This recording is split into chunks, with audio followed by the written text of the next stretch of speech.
Good morning. Welcome to Tuesday's Early Morning Intuitive Guidance. I'm Dr. Bonnie Nussbaum, here with some words of wisdom to start your day off well. And I'm pleased with this part that popped up for us to talk about today, because I feel like we have backslid into some of this kind of behavior that doesn't serve us and doesn't serve the others who are around us. So, good morning, Abigail. Welcome. Glad you are here. We'll give it a minute for everybody to pop on, and let's do a little tapping and breathing. We'll just settle ourselves in. We're about to move into 3 or 4 days of rain. Good morning, Barb. Glad you're here. So, it'll be an in-the-house or run-to-the-car kind of time. Although I could go walking in the rain. We'll see how warm it is. So, good morning, Gwen. Hello, hello. Glad you're here. Happy Tuesday. People starting to roll in. So, let's move into the breath. Breathing in through the nose. Out through the mouth. Breathing in through the nose. Out through the mouth. Put in some tapping if you'd like. In through the nose. Out through the mouth. Grounding and settling through the soles of your feet and the base of your spine. In through the nose. Out through the mouth. A foot of snow. Oh my goodness. Yeah, we're getting rain, so we'll see how much rain we get. I think the last day it's supposed to turn to snow, which then will probably mean there's going to be ice as well. So in through the nose. Out through the mouth. Having our false first spring, and now it's going to bite us in the butt. The nature of the beast in this area. In through the nose. Hold at the top. Out through the mouth. That feels so good. That feels so good. So we have an interesting section today from Taking the War Out of Our Words, The Art of Powerful Non-Defensive Communication by Sharon Ellison. Good morning, Carolyn. Glad you are here. Bringing Miss Piggy and Kermit with you. Greatly appreciated. So this book has been a godsend over the years in terms of clearing up communication issues, my own and others. And I like to see myself as a pretty decent communicator overall, but there was a whole lot of stuff in this book that I'm like, yeah, I do that. Yeah, I do that. Yep, I do that. So, and it's always good we went through the whole book, and I just discovered yesterday I was working with my amazing virtual assistant, Morgan, and she pointed out to me that she had pulled all of the videos related to this particular book on YouTube into a cluster so that if someone wanted to just do the Taking the War Out of Our Words video, they could go there on my YouTube channel. So I'm so not techie, but there's the Empowerment Coaching Dr. Bonnie Nussbaum YouTube page, but there's also a personal Bonnie Nussbaum YouTube page. So I was only paying attention to one and missing out on the other, and that was where all the people were hanging out. So over like 2,600 people. Pretty cool. She looks at me, we were on Zoom, and she looks at me and she goes, "You're kind of a big deal." I laughed. I thought that was so funny. So if you want to go back over the Taking the War Out of Our Words for your own edification, you can find them clumped together in I forget what she calls it, but there's a cluster of all of these videos in one place. So, and now she's going to have a couple more to add because we did the section out of here recently, and now we're doing it again today. So, for those of you who have the book and want to go read along with me, we are on page 154, Interpreting Cause or Motive. Interpreting Cause or Motive. And again, as I was reading through this, I'm like, yeah, I've slid back a little bit here. Need to make some efforts to clean that up. Yes, it's a very good book. Very helpful. And I hope you will see and feel that as we revisit portions of it, we can reactivate that learning and do better. Good morning, Nancy. Glad you are here. Welcome. So I'm just going to read a couple of pages and chat in between and we'll see what y'all think. Feel free to put commentary in there, because the more we engage with the material, the more it's going to stick in our head, and the more the next time one of these circumstances pops up, we'll have some new tools at hand. So she says on the bottom of 154, when we hear any message from another person, we usually have our own subjective interpretation of what that message means. I call it the filters, right? It's coming through our filters, and 5 people hearing the same message may come away with a very different interpretation. This interpretation goes beyond the scope both of translating what we believe the person is consciously telling us and of drawing attention to the covert message. In other words, the message underneath the surface. Oftentimes we say something that isn't really what we mean, and she's going to talk more about that as we go. And there's one part in here where I'm going to do a call to action, where I'm going to call us all to action on that particular part. I'll let you know when we get there. We express the conclusions we have drawn about the cause or motivation we believe is underlying what the person is saying and the meaning of any contradictions we perceive. Our interpretation may pertain to the person's conscious motive. And again, she uses a lot of vignettes. Good morning, Jonille. Glad you are here. We are doing Taking the War Out of Our Words, and we're on page 154 if you want to dig out your book. So in this case, we're talking about Ed and Nora, and it's about weeding the garden and who's going to do what chore-wise, okay? So Ed may say to Nora, I believe that you are not being fully truthful when you say you can weed the garden yourself. I think you would like help, but you're not asking because you know I need to finish this report. There it is, laid out clearly, not hedging bets, not reacting to the covert message without bringing it to the surface so everybody knows it's there, etc. So she says, this section's entitled, The Importance of Verbalizing Our Interpretation of Motive. Put it out there. Put it on the table. Most of us avoid that because we think the person's going to get mad. But the irony of that is they oftentimes end up mad with us and fighting with us because we've done the interpretation and reacted to it, but not spoken it. So let's keep going, shall we? Stating our interpretation of another person's motives aloud can be difficult. Yes, we're afraid they're going to get mad, whatever. Even when we do so meticulously and sincerely, we are taking the risk of exposing our misunderstanding, being perceived as judgmental, yup, or sliding into actually being judgmental, yup. But when we withhold such information, we are not being fully open and honest, and that stuff is still operating. It's still there. It's just below the surface. And these times that we're in, holy buckets, people, right?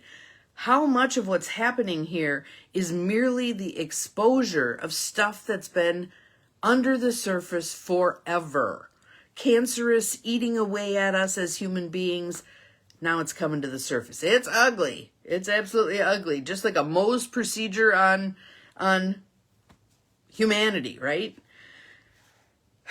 But necessary. Necessary. Here are some of the problems that can occur when we fail to verbalize our perceptions. Number 1, if we don't verbalize directly, we may do so covertly. So in this case, the story is a sister who's an allegedly recovering drug addict asking for money. You may say to your sister who wants to borrow money, I feel like I can't trust you to pay me back. Here you have said, I feel, as if it's a description of your own emotions, but then you've slipped into the interpretation of her motivation. That's not an I feel statement. I feel is a feeling, not a thought. Okay? Your interpretation of her motivation, that she wants a handout and doesn't intend to pay you back. This then becomes a covert accusation. Can you see how that isn't an accurate sentence? I feel like I can't trust you to pay me back. I feel worried or upset or afraid or angry or put on the spot, or those are more accurate, right? We'll keep going. We'll see how it all comes together, okay? Number 2, When we blend our own feelings with our observation about another person's motivation, we may become confused about what our feelings really are. If you were to say to your sister, when you ask me for money, I feel manipulated, you have identified manipulated strictly as your feeling. You not only do not indicate that you see manipulation as your sister's intention, you accept it as your own emotion, which may not be accurate. This can lead you to take on feelings that aren't yours and ignore others that are. In doing so, you determine the accuracy of the communication. In doing so, you undermine the accuracy of the communication and lose some degree of self-awareness. When you're not sure what you're feeling about something, best to take a step back. To say to the sister who's just asked you for money, hang on a minute, let me process this. Then you're asking yourself, what do I feel about this? What do I truly feel? I feel put on the spot. I feel upset. I feel afraid. I feel annoyed, whatever, okay? When we take on another person's intention as our own experience, the person will often insist that it is solely our experience and even blame us for feeling the way we do. Your sister might say, in response to your statement about feeling manipulated, well, if you want to feel manipulated when your own sister asks for a little help, that's your problem. Can you hear anybody in your world saying that stuff? Yeah. All right. Number 3. If we don't verbalize the interpretation, we may deny it, even when the other person points it out. Good morning, Beth. Glad you are here. This one, I hear people, myself included, doing this all the time, okay? When others sense our conclusions or interpretations, we often deny them instead of saying clearly, yes, that is my perception. Your sister might say, you don't trust me, you just think I want this money for drugs. And you reply, I do trust you, I'm just worried about you. Lie, lie, lie, lie. Such a response sends its own contradictory message. You claim trust and then imply there's a cause to have misgivings. Confusing. And especially for women, especially for those of us raised in the Midwest, we've been taught to be nice. So calling someone out on this kind of thing is not going to be comfortable at all. But it's so important and it's so valuable. So now that's what we don't want to be doing. Now what do we want to be doing? Presenting the interpretation of motive respectfully. Using the following guidelines can help ensure that your position is conveyed non-judgmentally. Speak only in terms of the specific issue at hand rather than making a generalized statement. After your initial statement to your sister about how many times she has borrowed money and not repaid it, you might conclude, I believe you are saying you will pay me back without having a genuine commitment to doing it. Or, I don't believe you will take responsibility for paying me back. Here, your interpretation involves an underlying issue of either commitment or responsibility. You might also make a longer statement based on her involvement with drugs. For example, she may have promised that she is clean and just needs help to get a new start. Yet she is unwilling to take a drug test or get supportive services and appears to be in desperate need of a fix. In this case, it is appropriate to say directly, I believe you have told me you are off drugs in order to manipulate me into giving you more money. I think it is likely you would walk out the door and go spend what I gave you on more drugs. Flat statement. Is she going to get mad? Probably. Is she going to get mad anyway if you dance around and don't speak your truth? Yes. So what's the difference? You might as well honor your perception and put it out there. In this case, you name manipulation as an underlying motive. Any of these straightforward statements expressed as a respectful, neutral description of your perceptions are more useful than the covert judgments we so often make. They are far less judgmental and inflammatory than an angry accusation such as, you never pay me back, or you're just trying to get more money for drugs. Should your sister accuse you of not trusting her when you state your interpretations of motives, you can confirm it rather than deny it. I do believe there is reason not to trust you. Trust what you will do with the money I give you. I know the power drugs have over any person, and I believe you are still hooked. Flat statement of reality, right? So we don't want to go into, no, I trust you, but no. Once you say the but, you're right. I don't trust you. It hasn't been long enough where things have been going well that I'm willing to give you money. Here you specify the exact area of mistrust and identify your perception of the cause of her behavior instead of simply labeling your sister as untrustworthy. This kind of statement can remain respectful as long as it is neutral in tone and not designed to persuade the other person to get help. Remember when we did the previous round of this book, and the issue was the perceptions and the predictions. If you do this, I will do that. And if you do this, I will do that. Making those predictions, but not making them with the intention to manipulate the person into picking the one you want them to pick.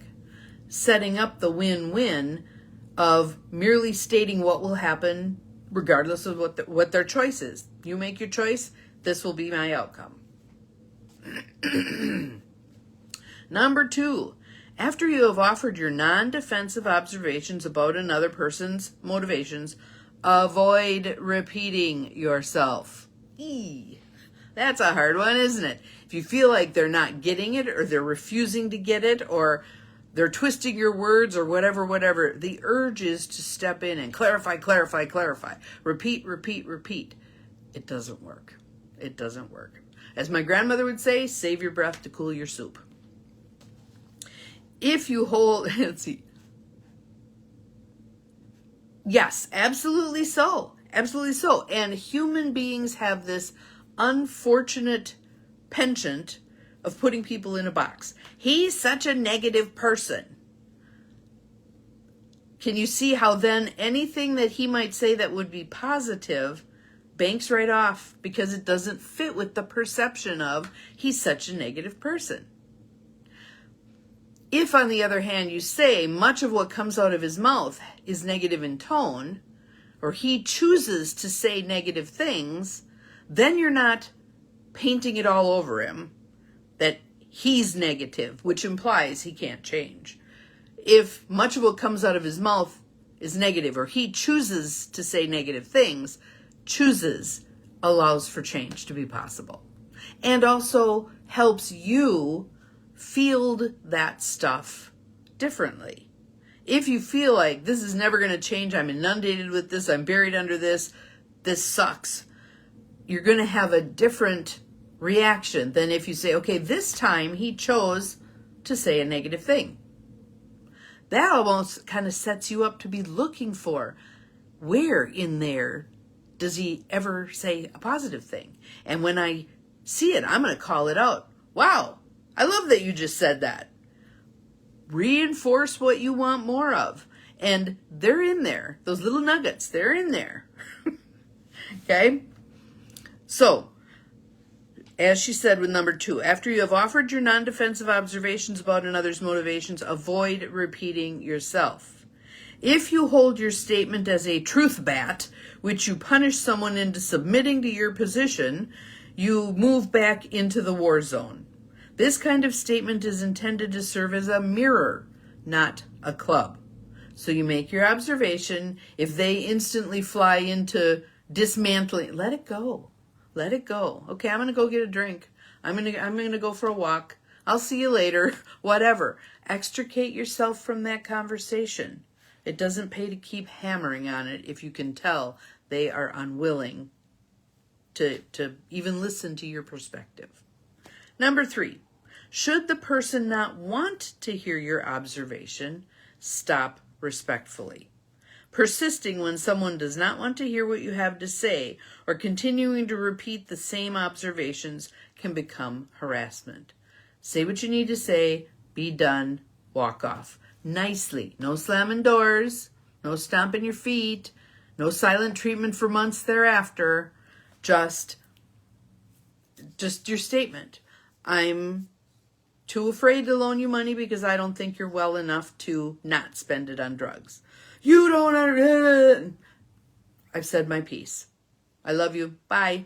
And you walk off. You're done. You don't keep hammering or convincing or repeat, repeat, repeat. All right? Is this hard to do? Absolutely, this is hard to do. We are engaged with our people, right? We want to see them have what we consider to be a better life. One of the statements that I read somewhere, and it was probably Atosha Silver, that was so helpful to me was the idea of, I'm going to make this strong, but who do I think I am to know someone else's path in life? What if that seemingly god-awful path that they're choosing to go down is precisely the path they need in order to learn whatever they're here to learn? What if? What if I don't have the big picture? What if? So, hopefully this was helpful about interpreting someone else's motivation, how we can do it well or better than we have been, and not get caught in the endless negativity loops that we may have with people in our lives. Practice, practice, practice, practice. Be kind to yourself when you muck it up. We're going to muck it up because we've done it the other way for so long. We're going to muck it up because they're still in their stance. And when we're doing a dance with somebody and we all of a sudden change the dance steps, they're going to try to get us to go back to the previous dance because they know how to do that one. They don't know how to do this new one yet. You're in the process of modeling it for them. And they may not be happy about it. So, practice, practice, practice. If you don't have a copy of the book, get one. It's fabulous. After you've read through the whole book once, again, I love holding the book just like I did this morning, opening to a page and seeing what we need to be talking about. So hopefully this was helpful. If you have some comments or questions, put them in the feed. We'll get to them. Have an awesome Tuesday. We'll see you again tomorrow. Remember, you're capable of far more than you think you are. Bye-bye.